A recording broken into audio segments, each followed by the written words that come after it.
quickly just introduce yourself. J. Michael Straczynski, a.k.a. Joe Straczynski, producer, writer, Babylon 5.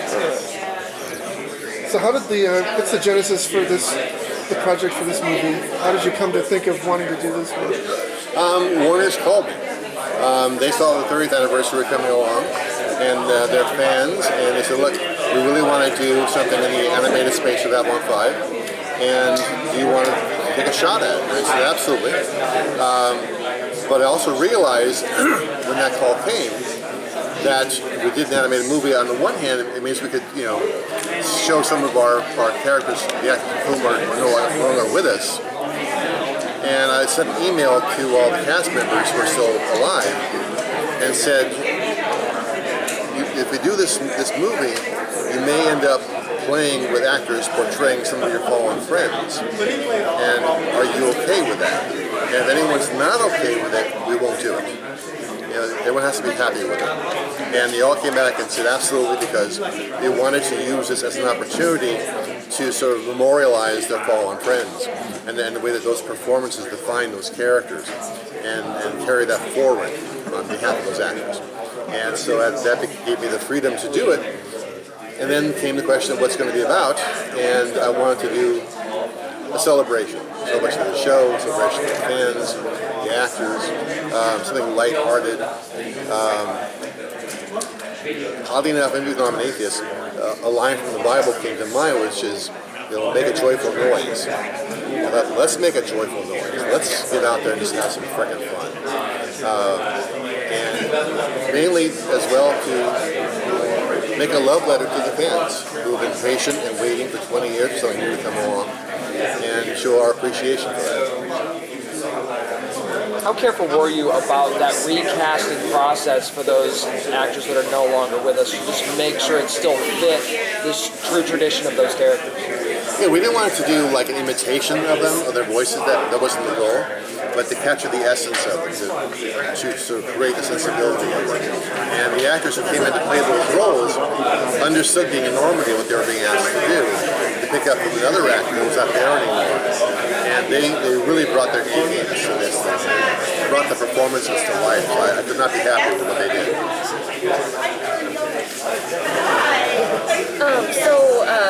When it comes to a lot of the representation that you have in the show, going all the way back to Australia and then your work on Sensei, you have a strong reputation with LGBT fans. I'm just wondering if there's anything you can speak to that maybe with this project. I know Ivana was in it, which is great, but anything else you can maybe say? Not in this one. I do tend to try and work those things in because I think that's important.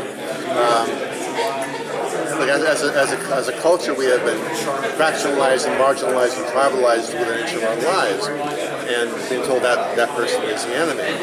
And I believe that the common point of our shared humanity will ultimately overcome all of that.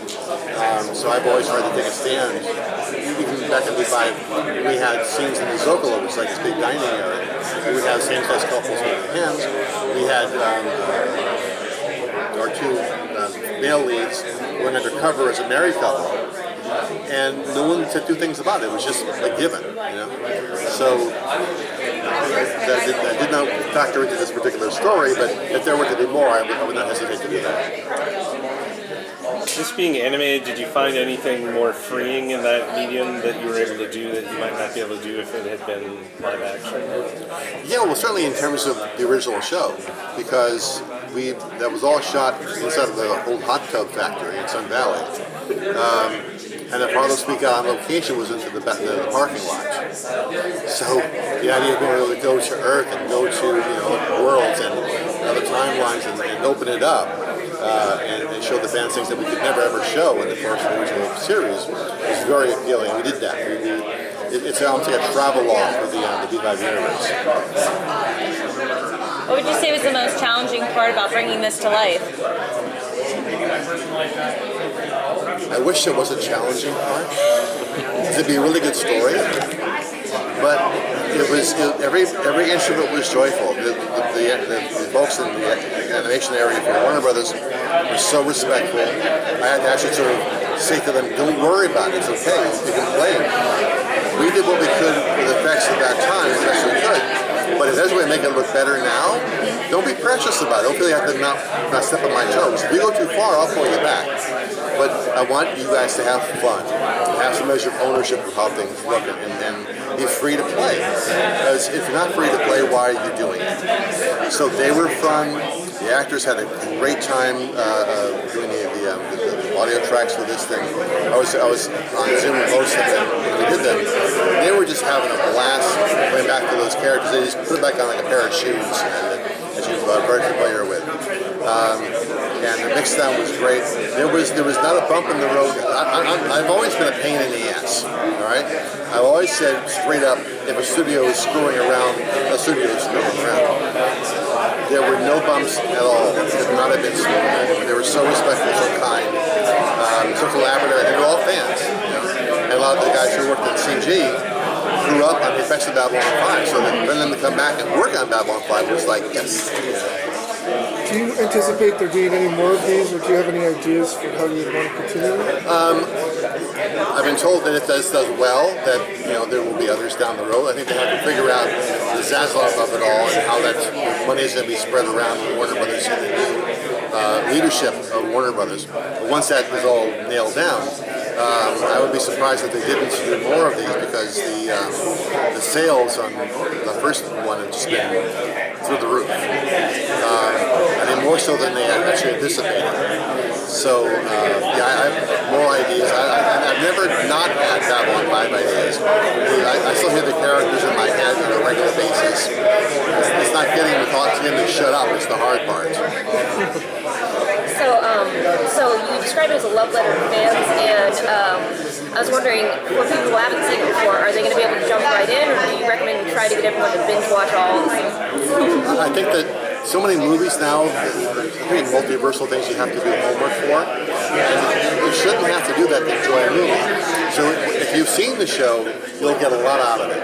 If you've never seen a frame of Babylon 5, you can follow this very easily. The structure is very clean, and the humor works regardless. If you go back and watch the show and come back and watch it a second time in the other movie, then you will see things you didn't see before. It's like the old Warner Brothers cartoons were written so that adults and kids appreciated them on two different levels. For the kid watching the Roadrunner is one story, for adults is something else. So I integrated that with this one so that anybody can watch this and enjoy it. You had mentioned you have so many ideas, naturally being the creator of the show. Was it a big challenge once you started writing, coming up with all and going, how am I going to fit this all in? What has to stay? What goes? Yeah, the writing process is always the same in the sense that you think, how the hell am I going to fill up 95 pages? Mm-hmm. Then halfway through, how am I going to squeeze all this into 95 pages? Shit. But because I know the universe so well, because the characters never stop talking, my biggest problem was just cutting the scenes in terms of time, because they would just keep on going. It's like, okay, come on guys, cut it back. So, no, the script was a very, very quick write. They turned it in. They had no notes, and they just shot it. So the Blu-rays for the original series that are coming out in October. I can't talk about December. Okay, well. Yeah, once the strike, I can't talk about that. Oh, okay. Yeah. I'm just saying the remastered. You can't talk about. No, I can't talk about the remastering. Okay. For the DVDs, Blu-rays, yeah. That's just Writer's Guild. I can't talk about Writer's Guild stuff. Whereas this was done to the animation union, not the Writer's Guild. Whereas SAG covered both. That's why the actors can't be here, unfortunately. Which is such a loss, because they're so excited about this, and when they found out that they couldn't attend, their hearts just broke. They were just not getting tears. And the reason I can be here is that I wasn't hired through Writers Guild. I was hired through the animation union by 39. But therefore I can't talk about the Blu-ray release and that stuff. To go back to creating the script, how much of it actually did you have to cut, and then when you took it to actual production, how much of that did you have to cut? Or was it pretty much once the script was done, you kept everything through production into post-production?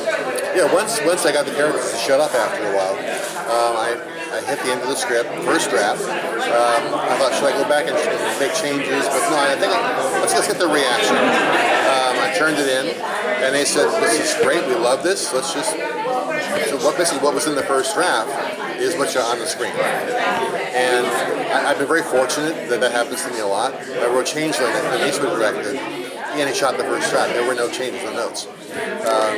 And so I assume it is either due to my being able to write well to production or the blackmail pictures that I have. It's got to be one or the other. So when it comes to this being animated, were there certain things that you were able to do when writing it that you may not have been able to do if it was live action? Like did it give you more freedom or anything like that? Well, if I had live action with $200 million budget, I could do almost anything. But certainly doing things that the fans have heard about but not seen, like going to Zahadu, and what actually happened there. Going to the rim of the known universe, which happens in the course of this thing, and who's waiting for them there. It would have been very hard to have done that. So I took the opportunity of the animation to do things that I knew that could not be done any other way.